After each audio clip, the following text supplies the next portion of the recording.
सम्मानित मंच पर बैठे हमारे सभी सम्माननीय किसान नेतागण जो भिन्न भिन्न संगठनों में रह के बहुत अच्छे आंदोलन लड़ रहे हैं और जिन्होंने लंबे कई सालों से 15 सालों से जो किसानों की सेवा कर रहे हैं, सभी सम्माननीय है। मंच पर सामने बैठे सभी हमारे भाइयों, बुजुर्गों, प्यारे बच्चों, हमारी मातृशक्ति, साथियों, आज लड़ाई केवल किसान तक सीमित नहीं है। किसानों ने तो शुरू की है, लेकिन वास्तविकता ये है कि ये तो जन आंदोलन है देश को बचाने का। किसानों की, मजदूरों की, खेती पर निर्भर लोगों की बात करें, पिछले 20 सालों के अंदर 3.5 से 4 लाख किसान और उनके साथ जुड़े मजदूर इसलिए मर गए हैं कि वो बैंक का कर्जा नहीं उतार पाए। बैंक ने परेशान किया, बैंक ने जमीन की नीलामी की, बैंक ने फोटो लगा दी, बैंक ने जेल में डाल दिया। इज्जतदार किसान था, कहावत है, बची इज्जत गया कुछ नहीं, गई इज्जत बचा कुछ नहीं। किसान फांसी खा गया, जहर खा गया। हर 32 मिनट में एक किसान मर रहा है आज भी। साथियों, सोने की चिड़िया देश था जिसको आजाद कराया था। हजारों लोगों ने कुर्बानियां दी थी देश को आजाद कराने में, लेकिन पूंजीपतियों ने कोई कुर्बानी नहीं दी थी। किसी एक भी पूंजीपति का बेटा आजादी की लड़ाई में शहीद नहीं हुआ था। देश की सीमा की रक्षा करते एक भी पूंजीपति का बेटा आज तक शहीद नहीं हुआ। लेकिन जहां बंटवारे का टाइम आता है, जहां अधिकारों का टाइम आता है, वहां आप लोग, देश के किसान, देश के मजदूर, वहां सबसे पीछे हैं। आज हम वो लड़ाई लड़ रहे हैं, आर्थिक आज़ादी की लड़ाई, जिसको हम दूसरी आज़ादी की लड़ाई कह सकते हैं।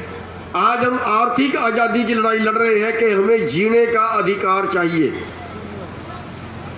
आर्थिक आज़ादी की लड़ाई, हमारे पास कौन सी सुविधा है? अगर एक नेता के परिवार से कोई बीमार होता है, 2 करोड़ रुपया खर्च आता है तो सरकार लगाती है। 2 लाख की तनख्वाह लेने वाला अधिकारी, अगर उसके परिवार से कोई बीमार होता है, कितना पैसा लगता है, सरकार लगाती है। लेकिन देश का किसान, देश का मजदूर अगर बीमार हो जाए तो सरकार फुट्टी कौड़ी नहीं देती। 2 तरह के कानून कैसे हैं हमारे देश के अंदर?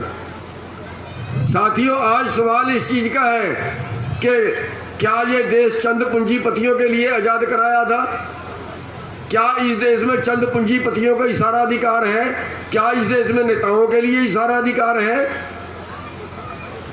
साथियों, आप लोग कमा रहे हो, आप लोग पैदा कर रहे हो, और पैदा करने के बावजूद भी आपका जीवन नीचे जा रहा है। क्यों? जब देश आजाद हुआ तब आपका जो खेती का देश की जीडीपी में हिस्सा था वो 60% था, और आज पैदावार बढ़ाने के बावजूद आज देश की जीडीपी में खेती का हिस्सा मात्र 10% है। और जो नए कानून लागू कर दिए हैं, इसमें देश की जीडीपी में कुल खेती का हिस्सा केवल 6% बचेगा।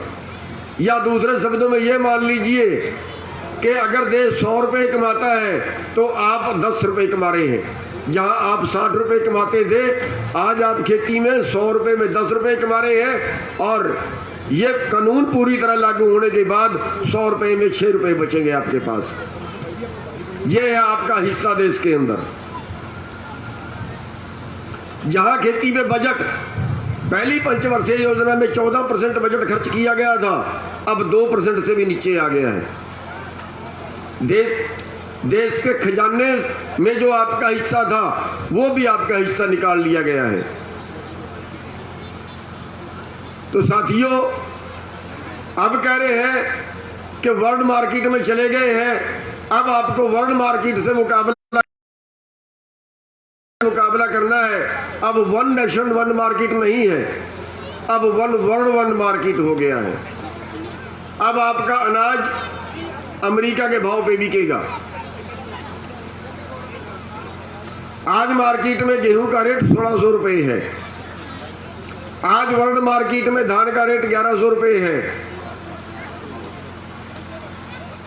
आपकी कपास 4000 4500 में बिकेगी।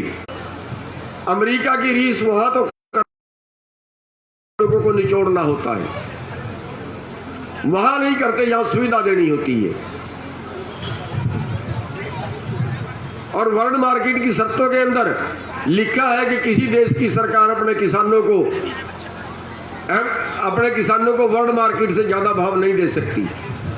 और आज जो 2 महीने से बात रुकी हुई है उसका कारण भी यही है। जब तक सरकार 3 कानूनों पे बात करती रही, कृषि मंत्री उससे भागे। हमने उनको एक उदाहरण दिया कि फिर आप हमारे साथ वो काम कर रहे हैं कि हमारे पास 100 रुपये आमदन है, 100 रुपये में हमारा परिवार नहीं चलता। हम कह रहे हैं हमें 150 चाहिए। हम आंदोलन करते हैं कि 100 रुपये में गुजारा नहीं हो रहा, 150। आपने हमारी जेब से 25 रुपये और निकाल लिए। और जब आपने 25 रुपये निकाले, हम चिल्लाए, हम रोए, हमने आंदोलन किया, तो आप कहते हैं आपकी जेब में वापस 20 रुपये डाल देते हैं। वापस आप अच्छा पंजाबी च बोलो, चलो पंजाबी च बोल देना। भाई तुसी साडे नाल ओह काम कीता, साडी जेब चों 25 रुपये कटण वास्ते ही उन्होंने 3 कानून लियाते सी। ते MSP की जो गल चलाई तो सरकार ने गलबात करनी बंद करती, अज तक बंद है। आंकड़ा की दस रहा देश का, साडी फसल का मुल बनता 17.25 लाख करोड़ रुपये, 17,25,26,000 करोड़। साडी 23 फसलां जिन्हां दा सरकार MSP तय करती है, वो सानू जे MSP मिल जे, घट तो घट रेट जिन्हों कहते हैं वो मिल जे, वो बनता है 17,25,26,000 करोड़ रुपया। सानू इस टाइम मिल रहा है करीब 13 साढ़े 13 लाख करोड़ रुपया। यानी MSP तो 4 लाख करोड़ घट। वो 4 लाख करोड़ जे साडी जेब च आउंदा है कि जिन्ना साडे ते करजा है, जिहदे च हर 32 मिनट दे विच एक किसान मर जाता है, वो करजा 2 साल की आमदन दे विच साडा उतर जाता है। पर MSP ते हथ नहीं रखन देंदे। MSP की गल की तो सरकार ने गल बंद करती, 2 महीने हो गए अज तक बंद है। साथियों, जड़ा सरकार कारपोरेट का सिस्टम जड़ा इन्होंने खड़ा करता है,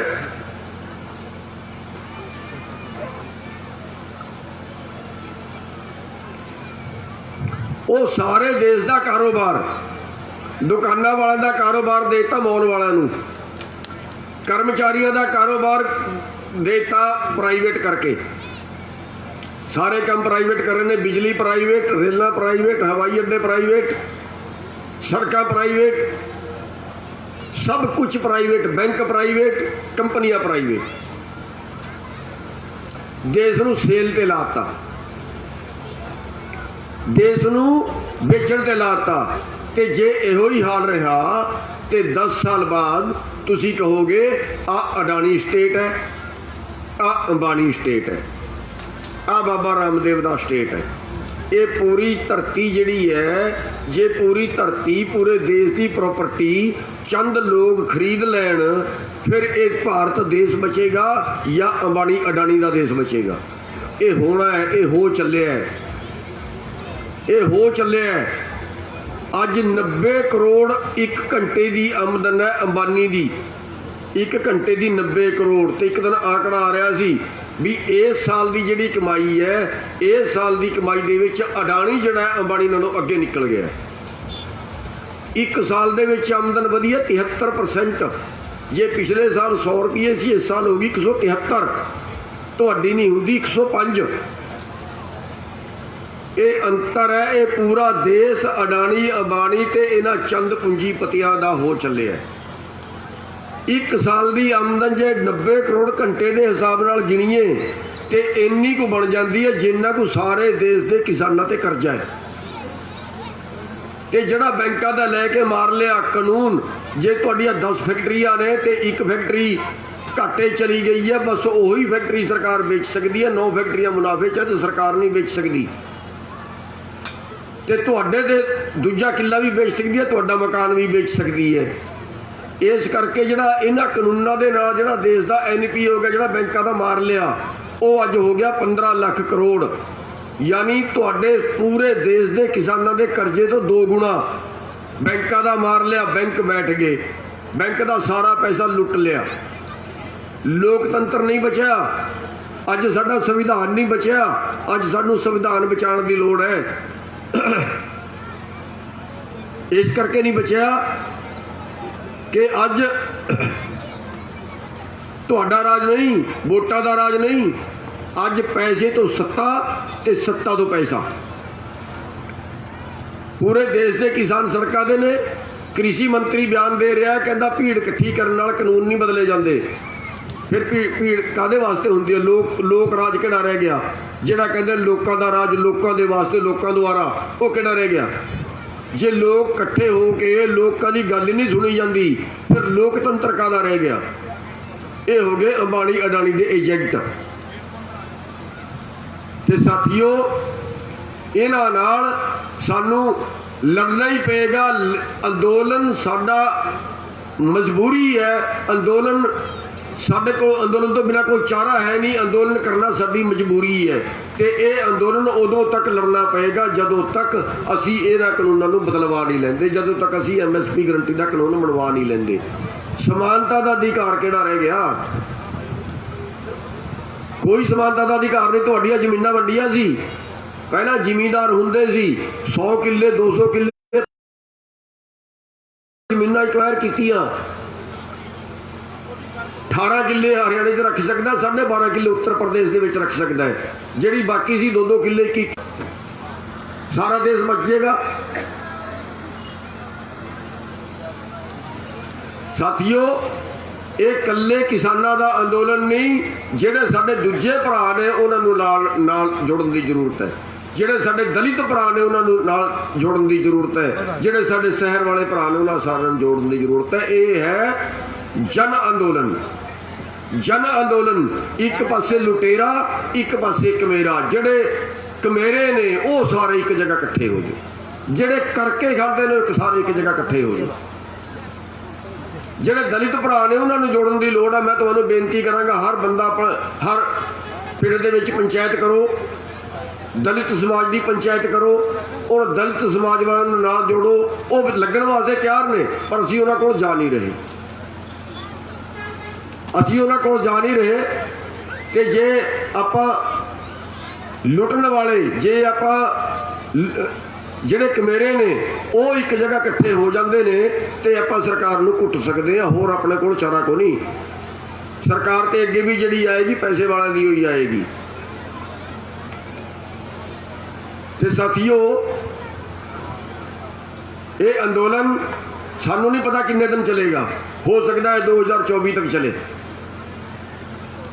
हो सकता है 2024 तक चले, क्योंकि सरकार ने एक तरह तो बेशर्मी जी फड़ ली है। जिमें ये कारपोरेट के एजेंट होंगे ने, कारपोरेट के क्लर्क होंगे ने, वो काम कर रहे हैं। तो 2-3 बेनतियां तुहाडे अगे करांगा। टाइम भाई बहुत ज़्यादा हो गया है। 2-3 बेनतियां करांगा। तुसी वैसे बहुत जागरूक हो, पर फिर भी मैं 2-3 बेनतियां करांगा कि तुसी अंदोलन जा रहे हो, अंदोलन कर रहे हो, किते पुलिस नाल भिड़ंत हुंदी है। पुलिस नाल साडी कोई दुश्मनी नहीं, झगड़ा नहीं करना पुलिस दे नाल। अफसर साडे विच आउंदा, अफसरां नाल कोई झगड़ा नहीं करना। पर ये जिहड़े राजनेता ने ना, ये राजनेता तुहाडे पिंड च रैली कर, तुहाडे पिंड च पंचायत करते हैं। ये राजनेता शहर दे विच आके कोई प्रोग्राम करते हैं। ये राजनेता किते भी कुछ करते हैं। इन्हां दी तसल्ली कर लिओ, इन्हां नूं पिंड च नहीं वड़न देना।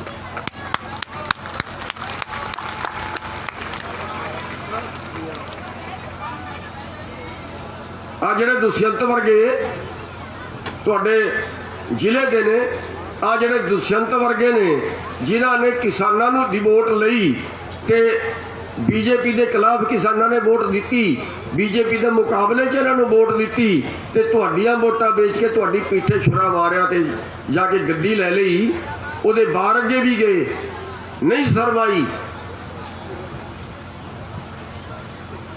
ते अज होर तुहाडे खिलाफ बयान दे रहा है, कहना कानून ठीक है, अजे सानू अकलां सिखा रहा है। पर जे वो तुहाडे एरिए च आजे सब तो ज़्यादा अकल उन्होंने भी सिखानी है। साथियों, कारपोरेट के जिहड़े मित्र ने मोदी दे, अंबानी अडानी बाबा रामदेव, इन्हां दे समानां दा बहिष्कार करना, इन्हां दा समान ना खरीदो, बाकी किसी का खरीद लिया। एक धर्म युद्ध है जिहड़ा तुसीं लड़ रहे हो, ये लोगों को भुख मरी तो बचाने का युद्ध है। जे किते कल नूं इलैक्शन आउंदा है, खड़नगे पंची सरपंची MP खड़नगे लोग, ते इस धर्म युद्ध दे विच जिहड़ा कोई तुहाडा पड़ोसी, तुहाडे पिंड दा, तुहाडे गुआंढ दा, तुहाडे शहर दा, जे जिहड़ा बंदा इस धर्म युद्ध दे विच योगदान नहीं पांदा, जिहड़ा बंदा इस धर्म युद्ध दे विच हिस्सा नहीं ले रहा, उन्होंने वोट ना पाया, जे कल नूं इलैक्शन दे विच खड़ जाए, भावें गधे नूं पानी पे, गधे नूं भी पा दिया जी। साथियों, ये जिहड़े लोग ने, जिहड़ा अपने समाज का नहीं, वो किसी का नहीं।